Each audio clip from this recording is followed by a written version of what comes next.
আমাৰ ছোৱালী এজনী দায়িত্ব মোৰ পাছত ওলাই কি কৰিম এটা দিনহে কথা ইমান ভুল কৰিছা কাম কৰি আছিল প্ৰকাশ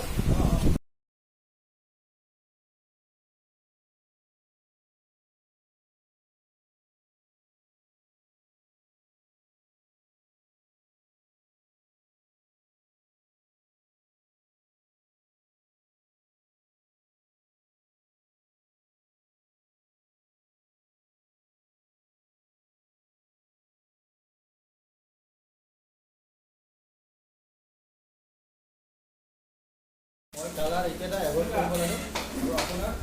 সেই দুটা পেজ থাকিব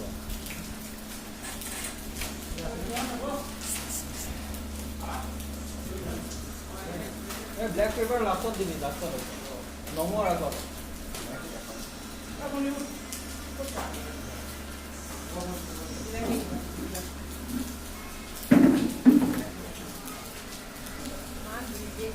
ফোনত ব্যস্ত